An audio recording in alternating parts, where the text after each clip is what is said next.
You did the work and launched your paid offer out into the world. And well, things didn't quite go as planned. The numbers you were hoping for didn't happen, and now you're feeling a little disappointed, a lot confused, and left wondering what went wrong. And more importantly, does this mean your business is forever doomed? What are you supposed to do now? In this episode, I'm going to share with you the 6 things you need to do immediately after a launch gone wrong to turn it into a success. So stay tuned.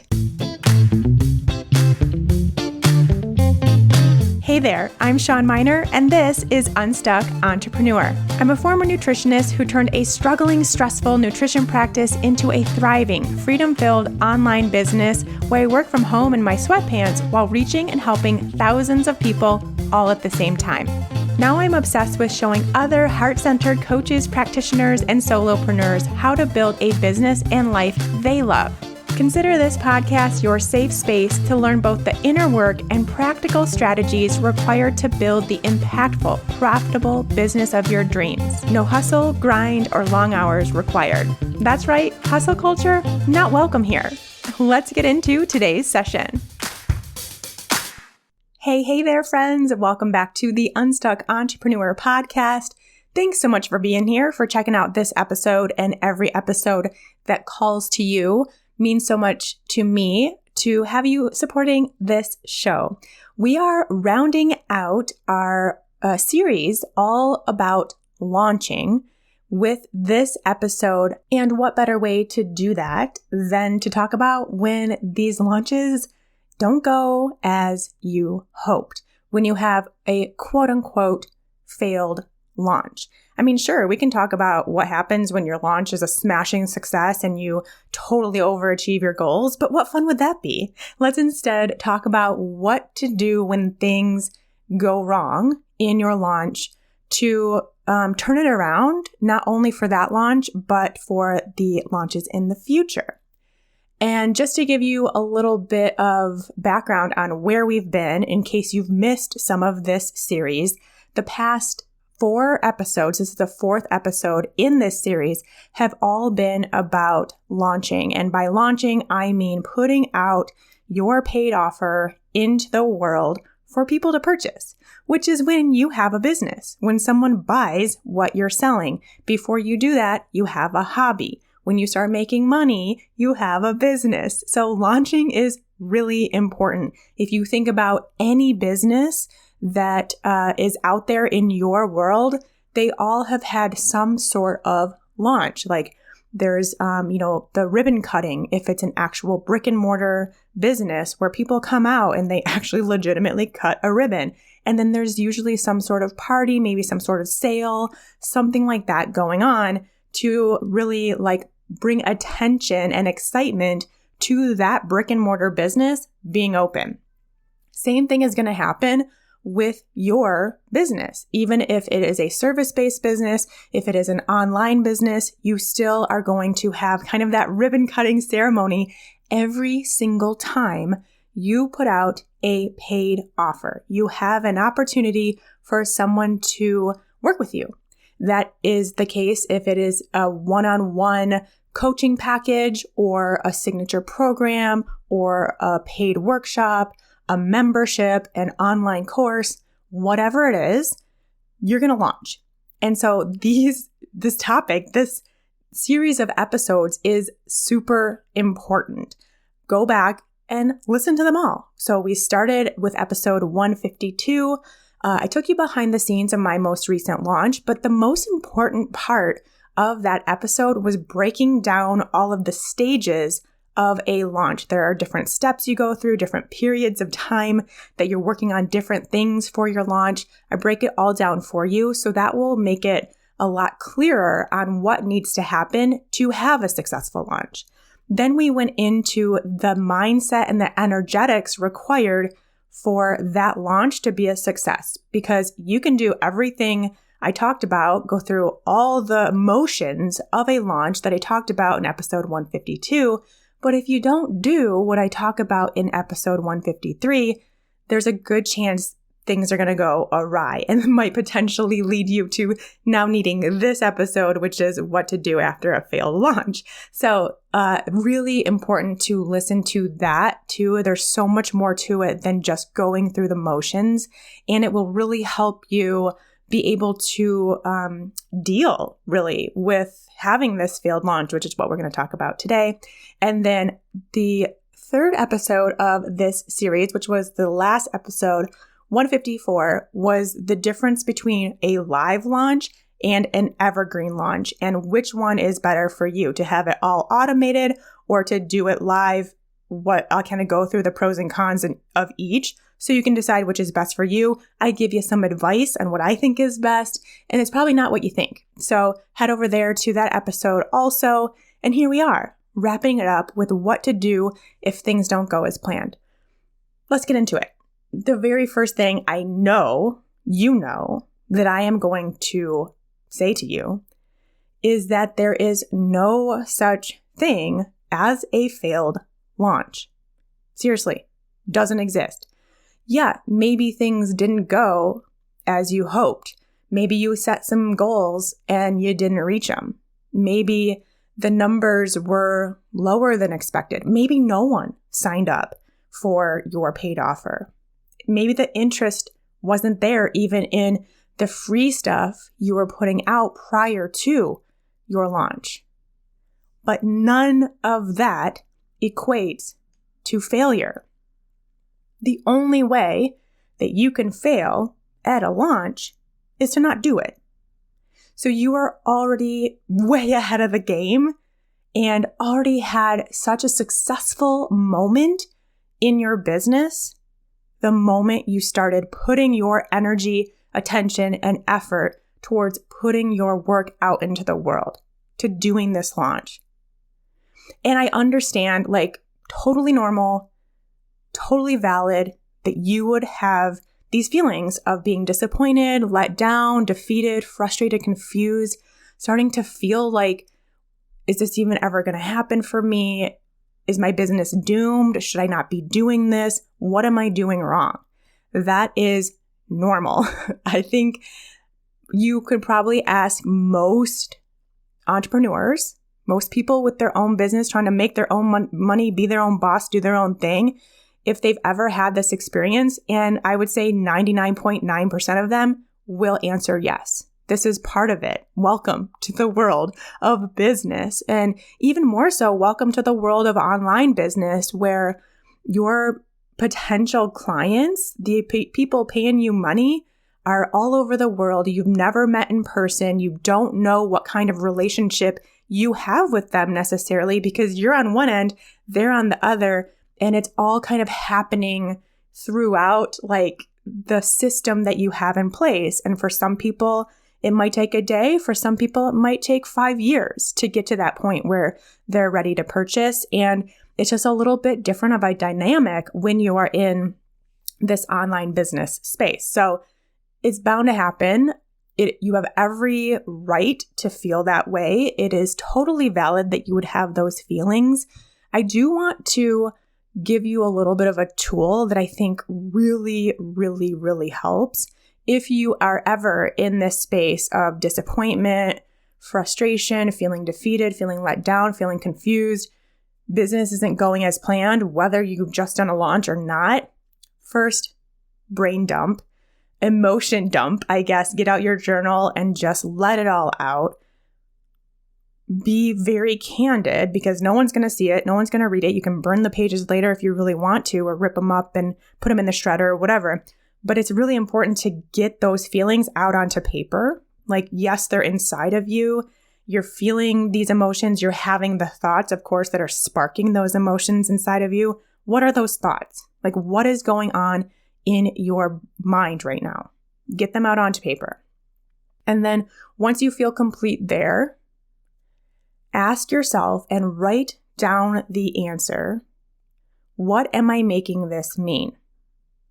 Because the reason why you have those emotions, the reason why you're feeling like my business is doomed, what am I doing? Am I ever going to make any money doing this? Is because you're making it mean something. And you're feeling confused and you're feeling defeated because you're making it mean something. When in reality, It's just something that happened. That event in and of itself doesn't hold any emotion, doesn't hold any weight. It's your reaction to that event that caused that, but the event in and of itself is like just the same way you went to the park today or you took a walk today. It's just a thing that happened. So what are you making this mean? And then we can go back to episode 153 when I talk about that mindset that is required for a successful launch. Part of that is that detachment. And I can tell you from experience that working on that detachment piece is going to help a lot when you have maybe some goals that you don't hit, or, no one signed up, or not as many people signed up as you had hoped, and things start feeling like it's never going to happen, or it's not what you expected, or your business is doomed. That doesn't happen. That feeling isn't quite as intense if you started practicing detachment around your launches. So go back and listen to that as well. Okay, so beyond doing that journaling practice, I think that's really important to do. What am I making this mean? Anytime you're feeling those negative thoughts come up about your business, but specifically, we're talking launches, specifically after a launch that didn't go as you hoped. Now let's get into the 6 things that you need to do immediately following a launch that didn't go as planned. The very first thing I want you to do, no matter what, is to celebrate. And I know it may not feel like you want to celebrate. Really, I guess the first step really is what I just shared, which is to feel the feelings, be okay with feeling those emotions and just work through them and kind of do some stuff. Let's call that the pre-work. Then we'll move into step 1, which is to celebrate, because you did the thing. You did something that honestly 99% of people in this world won't or don't do. And if we're talking specifically in terms of like business owners, majority of business owners won't do, or will never get to, and will never actually become business owners because they won't ever do what you just did. So that takes a lot of work, a lot of energy, and that decision to go for it, that decision to put yourself out there and to take that risk, and all of that deserves a full-on celebration. I'm talking champagne, if that's your thing. I'm talking dinner out, if that's your thing.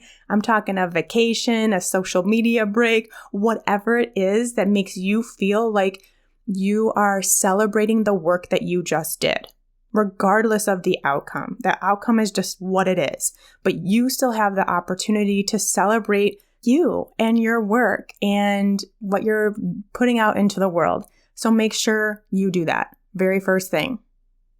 The second thing, take a break. Give yourself a much needed, well-deserved break that may go hand in hand with the celebrating that you're doing. Give yourself some space around your launch and the content you put out and what you did and didn't do. See if you can take a mind break from it too. Just get yourself maybe out into nature. Again, take a vacation. Give yourself some space from your screens and just take that space that you need around it, because it's going to help a lot when you come back to it, which is the next step. And that is to do it again. Now, we're not going to do it again immediately. What I mean by this is that you're just scheduling out your next launch. What I don't want you to do, please, please, please don't do this, is to think that because this launch didn't go as planned, that means that you shouldn't do it again, or that you need to completely revamp everything and start over from scratch, and it's going to take months and months and months before you can try this again. Don't think that, because what really actually happened during this launch period is that you built a massive amount of momentum. That is awesome. That is exactly where you want to be. So now you can ride that wave, keep that momentum going with the people that were a part of your special event or got on your email list because of your freebie. you have these eyes now on your work. They are interested. They just got a bunch of great information from you. And yeah, maybe they weren't ready to take the next step and work with you in a paid context, but they're still there. They're engaged. They want more. And now is your time to ride that wave and do it again. And the more and more times you go through this process, the more and more people are going to be interested. They will start expecting it. They will get the information they need. I mean, if this was your first time launching this particular paid offer, then this is the first time these people are hearing about it. And it might take more than a week for someone to decide it's what they need. So the more you put it in front of them, the more you continue to give them valuable content, the more ready they become. And then the more times they get offered to become a part of your paid offer, the more time that is presented to them, the more times, the more opportunities they have to say yes. So we have to continue to go with that flow and build that momentum and gain that energy. And if you stop and start and stop and start and stop and start on and off this entire time, then you never gain that momentum. Because the people that were once interested, well, then they haven't heard from you in who knows how long, and you never re-talked about that offer again, and they've lost interest. They forgot what that even was. They don't think you're interested anymore. And so now you're starting over every single time. So do it again. I want you to look at your calendar. You just have celebrated. You've taken a little break. Maybe it's like a few weeks off, I'd say up to like a month off. Then look at your calendar and put your next launch on your calendar now. I would say ideally, especially if you're, again, working on that momentum and you haven't quite gotten to that point where people are super engaged regardless, don't go longer than 3 months before your next launch. So minimally once a quarter as you are starting out. So put that on your calendar again. Now, step number 4, now that you know that you have a launch coming up in maybe a month or 2 months, it's time to figure out what you can potentially do differently and what you will repeat during that next launch so that it can be even better than your last launch. And this is where that whole talk of it not being a failure, of this not being a waste of time, of this still being something so important for your business, even if no one signed up or even if only a few people signed up and you thought it was going to be a lot of people. And so now you're wondering what the heck to do.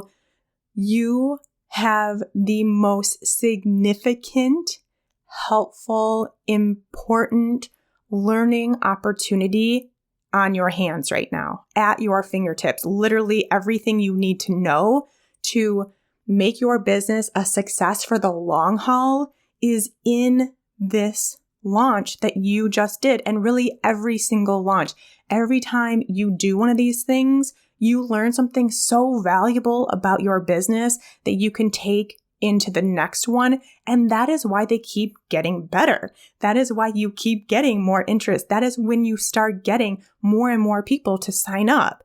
I mean, it's really like, to be totally honest, it's not really that big of a surprise if you're just doing this for the first few times that you aren't reaching these big, massive goals because you have so much to learn. Like if you just immediately had this amazing, successful launch, would you actually ever learn what you need to learn? It's part of the process. It's part of growing. It's part of building a business. And that's why I just think they're so fun. Like, I love doing launches for so many reasons, but I really love recapping the launches, like putting in my detective hat, looking at the numbers. And this is where you get really objective and just seeing what worked, seeing what didn't work, like what happened, were people interested in? What were people not interested in? What emails were opened? What emails were not opened? Where could I switch some things up? I think it's super fun. And I think you could too, once you realize like the amount that you can learn from this experience and what it will do for your business down the road because you had this opportunity now. Okay, so you're going to put on that detective hat and take a look at what went well and what didn't go well from this, as I mentioned, objective standpoint. Your emotions are set aside, like what you think is set aside, and you're just looking at the data. So from this, like you can look at how did your freebie do? So the way that I teach how to do launches includes having a simple yet valuable freebie before you get into your special event. So this is kind of in the pre-launch stage. You're kind of always kind of promoting, I guess we'll say, that freebie. How is that freebie doing? Are people interested in it? Are people signing up? When you talk about it, do you get a spike in interest? Does it seem like people are opening that welcome sequence and engaging in those emails? Did people download the workbook or whatever it is? Did they listen to the audio series? Whatever your freebie is, are they engaging in it? So that's one thing to look at. The next thing, how were the signups for your special event? Was there interest in that? What was your attendance rate? So for the amount of people that signed up, how many people engaged in that free event, whether it was a webinar type situation, a challenge, whatever it was, how was the engagement or attendance rate of that special event? Also, looking into your emails and the open rates and click rates of the emails that you were sending. This goes for the invitation emails to the special event. It goes for the emails afterwards, talking about your paid offer, those sales emails. How was the engagement on those? And you may even see, you probably will see, that some emails do better than others. So then does that mean maybe the subject line needs to be changed, or maybe just that wasn't an interesting enough email for people to open, and maybe that email needs to be rewritten? But you're looking at all of this, and just what I want to remind you real quick is that most of what you have done in this launch, even if it didn't go as planned, you will keep. You do not need to completely redo your launch. As I talked about, you're building the momentum. And so keeping a lot of it the same will actually help. So what you're doing when you're being the detective here is just figuring out those little things that you can tweak for next time that will help, and those learning opportunities that will help you really make the next launch even better and more exciting for your audience, and just really seeing those things that you can tweak without needing to completely reinvent everything. Okay, keep that in mind. So everything you're looking at now are just finding those little things that you want to change. So other things to look at, what was the engagement like on your social media posts when you were talking about both the special event and your paid offer and even your freebie? All of this is going to be so helpful to let you know that your paid offer is something that people are interested in, even if no one or very few people purchase right now. So if you're getting good engagement, if people are downloading that freebie that, by the way, is very specifically related to your paid offer, it's the same person that would be interested in your paid offer is the person downloading that freebie. That shows you that there is interest. If people signed up for your special event and were really excited about it, even if they didn't attend, then that shows there's still interest. Now, if the attendance rate was low, then that may mean that you need to do a little more work on your reminder emails and getting people excited in between the time they sign up and show up. And also keeping in mind that the industry average of showing up to sign up is 30%. So, if you have 100 people sign up, then you expect around 30 to actually show up live if you're doing a workshop type event, just FYI. And another thing to look at as you're being a detective in your business is the objections that you got. Maybe you did talk to some people that were potentially interested, or maybe you got some emails, or you just heard through the grapevine some things that people were saying, and the objections that they may have had towards your paid offer. What were the reasons they were giving for why they couldn't sign up. Was it a money issue, a time issue, not being ready issue? You know, there's very similar objections for pretty much every paid offer. And really knowing what specifically comes out for your paid offer will help, again, for next time, because that will then be infused into your messaging. And speaking of messaging, this is where we have to talk about messaging. Because now that you have done some of this work, you've looked at your numbers and gotten an idea of what went well and what needs to be changed or tweaked or improved for next time, we can dive into the specifics around that, because there are some things to look at as you figure out how to improve for next time, which happens to be step number 5, improve for next time. The things to look at. So specifically, if interest for your free stuff prior to your launch seemed lower than you were expecting, like there wasn't as many people downloading your freebie and signing up for your freebie and getting involved in your special event and all the stuff that you're putting out in your pre-launch and pre-launch, it's most likely either a messaging problem or a mismatch between the audience that you currently have and the offer that you just put out. This is also assuming that you are talking about and sharing about your free stuff enough. Obviously, people can't sign up for it if they don't know that it exists. And if you're only talking about it every once in a while, not enough to get that momentum going. And this is what we do in Launch List Accelerator, so that you know exactly how often you need to post and exactly what you need to say. So it's not just like, hey, here's my free thing, but really getting the right messaging, the right wording into it so that people are interested in it. So just as a side note, please make sure you're actually talking about it enough. So that might be a whole nother reason why no one's engaging in this free stuff, is because they don't know it exists. So another thing to look at. But let's just assume that you have and the interest was low. Then that first, I would definitely look at your messaging. And then if there's interest in your freebie and special event, but not good conversion into your paid offer or not what you expected, then it is potentially a messaging problem again and an offer problem. So let's talk about all of these and what you can really look at.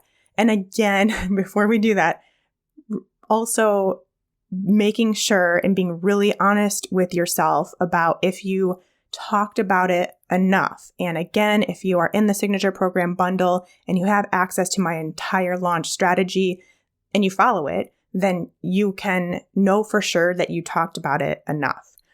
So that's a non-issue if you have that. But if you don't, then, quite often I see people, say once or twice on their social media or in their emails or whatever they have as their platform that they have something available and it's just not enough. The rule of 7 applies. It's just like this known thing that people need to hear about something 7 times before they take action. And so that applies to your launch as well. So it may absolutely be a case of you just not sharing about it enough. And then if that's the thing for both your free stuff and your paid stuff, then the real question is, why are you hiding? What are you afraid of? Why is self-promotion an issue for you?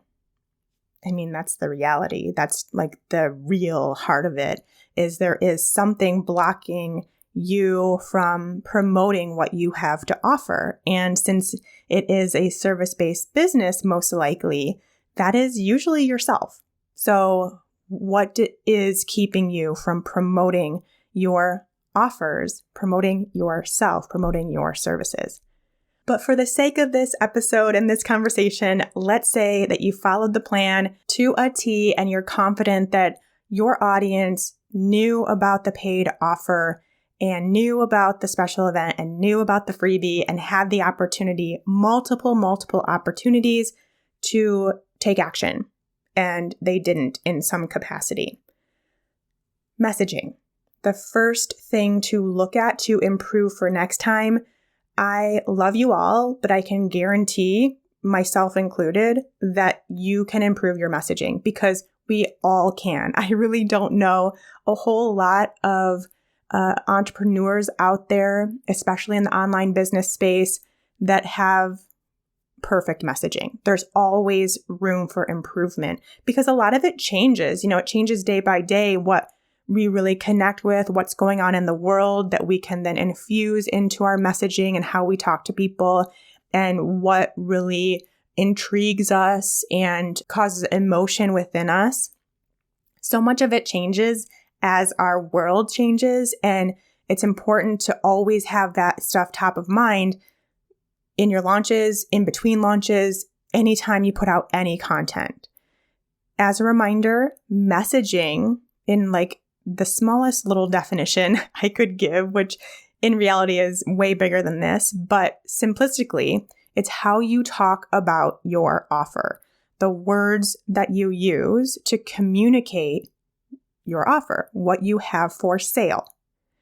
It is how you sell it, how you get people to understand that they need it, that they want it, that it will help them, that it will get them from point A to point B, that it will solve a problem, that it will get to a solution, all of that stuff. So it is not just the words you use in terms of there's 4 modules and week 1 we do this and week 2 we do this and it costs this much and here's this payment plan. That's not messaging.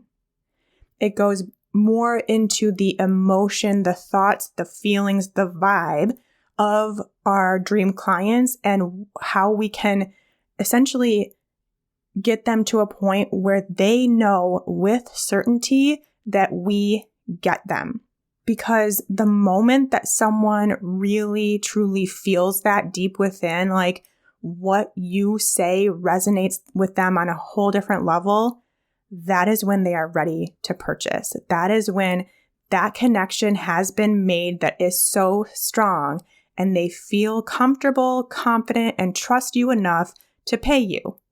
And that is why messaging is so important. And again, very rarely do I see that. I always look at, my clients and my dream clients from this lens of what their clients see, their dream clients see, and does it invoke that feeling? And it's challenging. I don't see it that often. It takes a lot of work and a lot of practice. And part of that practice is in doing these launches. That is the only way to get better at your messaging, is to try some messaging, try some communication systems, try some words and phrases, and see if they resonate. And the best way to know if they resonate is to try to sell, try to market, go through this process, and then evaluate afterwards, which is what we're doing now. So go back through your content now, your emails, your social media posts, what you said in your podcast episodes or your YouTube videos, what you did throughout your special event, and really look at it in this lens of, did I effectively communicate that I am the one that gets my clients? Will they know without a doubt through what I just shared in this launch that I get them, that I understand them, and that I can help them? That is what they want to know. They don't care about how many modules are in your program. They want to know that you can help solve their problem. So did you effectively communicate that on a deep level? Because remember, there are lots of other people saying some similar stuff. Let's just be honest here. We're not the only ones having an online business. We're not the only ones selling something similar to what we do. I'm not trying to be rude or harsh or mean or anything, but it's true. There are other people doing what you do. All of us, myself included. There's tons of other people doing what I do. And so for me to do what I do and to attract the right people to my work, and for you to do what you do and attract the right people to your work, you have to find a way to communicate on a deeper level, on a very unique level to you that no one else can do because no one else is in your brain. Communicate that with your dream client? And did you do that? Can you say with certainty that you found a unique and a different expression of the work that you do for your dream clients in this launch? And what can you tweak to try to reach them even more deeply? Like instead of using the word stress, can you find another word that is even more indicative of what they're really going through? Even more of that connection point, because everyone's stressed. Everyone talks about stress. Every practitioner can deal with stress. They need someone who knows more deeply what it looks like and feels like in their lives. And that's just an example, one example of many. So can you take it to the next level with your messaging, with the words and phrases you use? The second thing is the offer. So your offer.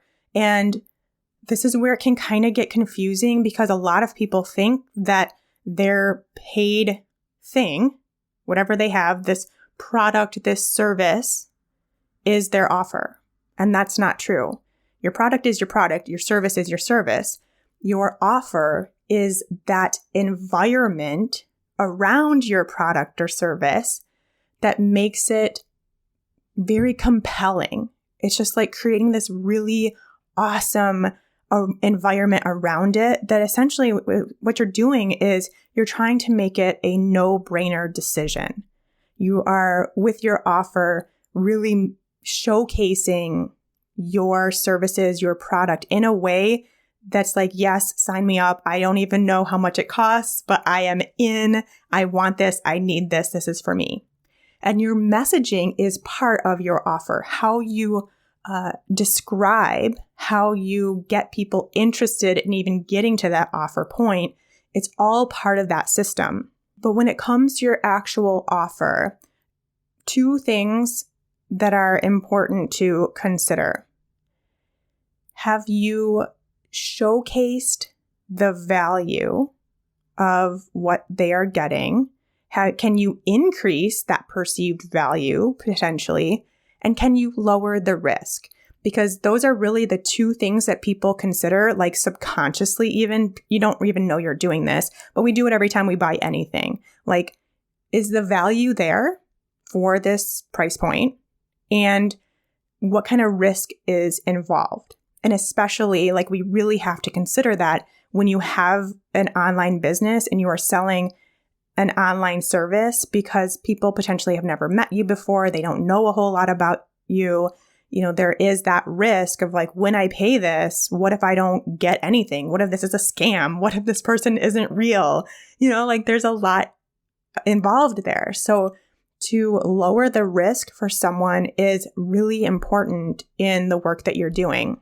So there's a few ways you can do this. The first is to add in some bonuses, some other special things that are a part of your service or your product. And when I say product, I don't necessarily mean like physical product. It could be a digital product, like a course, a program, a workshop, something like that. You can think about some bonuses. You can also do some pricing options, like payment plans or something like that, that again, it lowers the risk, it increases the value because it makes it more accessible to people. You can also do special pricing in terms of, you know, a special discount, a special coupon code, or something like that, that again increases the value, decreases the risk. Also adding in things like a refund policy, a guarantee, something like that, where, you know, refunds aren't necessarily all that easy to do for a service-based business, especially if you have an online product where it gets immediately delivered and they have access to the entire thing. But a guarantee is really helpful. So if someone does the work and they don't see improvement, it doesn't work for them, then maybe they can get some of their money back, all of their money back. It just totally depends.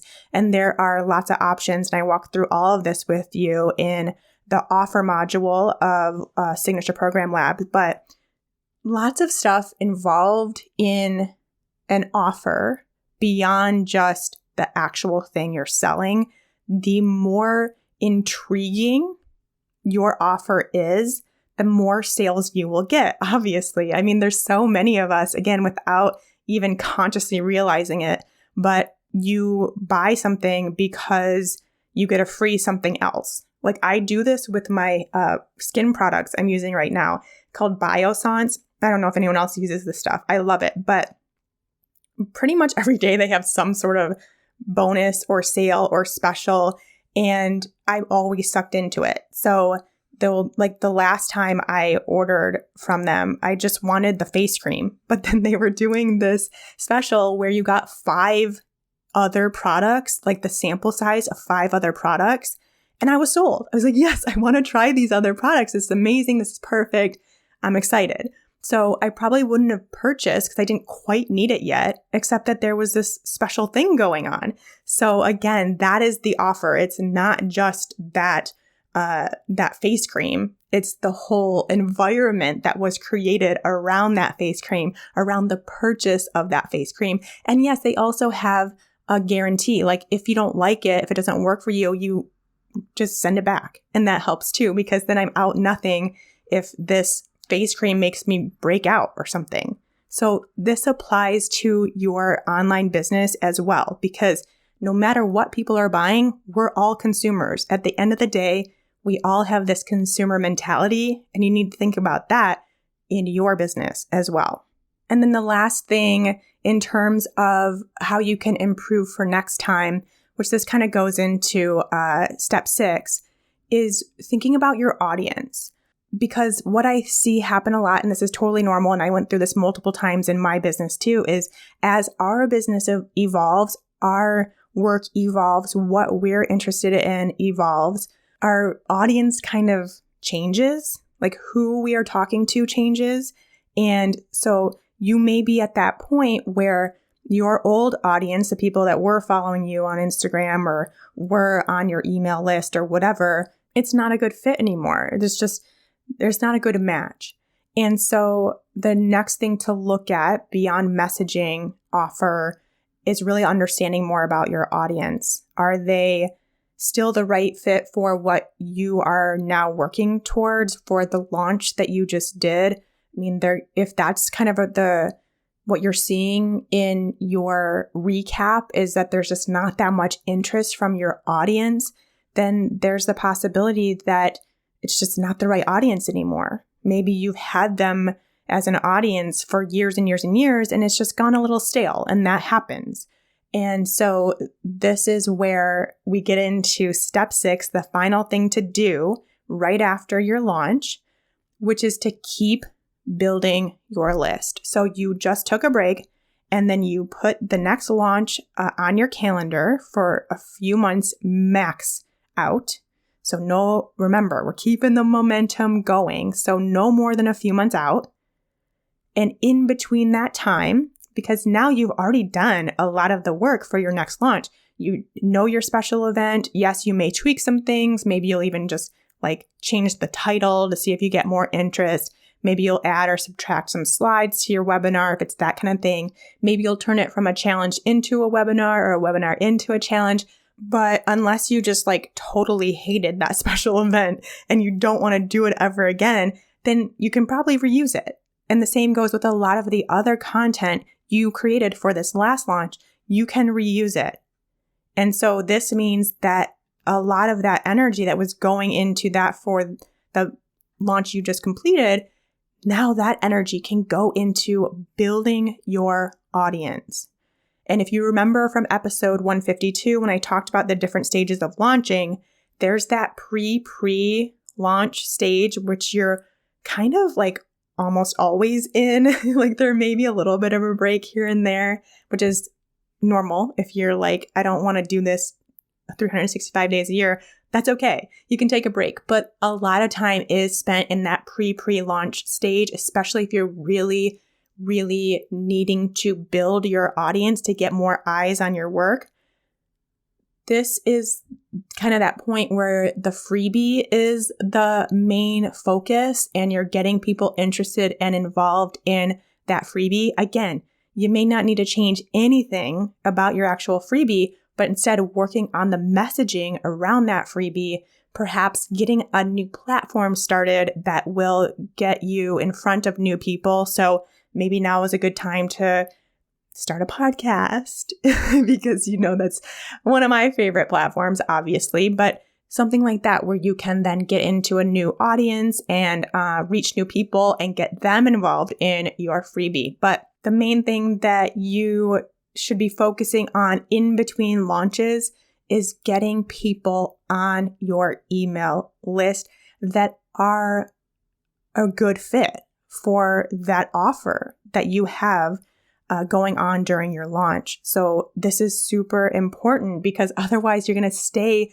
stuck in this place where you don't get a lot of attention, you don't get a lot of engagement when you talk specifically about the things that you want to do in your paid offer because it's just not the right audience. And so having that freebie that is a perfect match is important. And again, that's part of the Launch List Accelerator, getting that all set up for you because a lot of it's going on behind the scenes.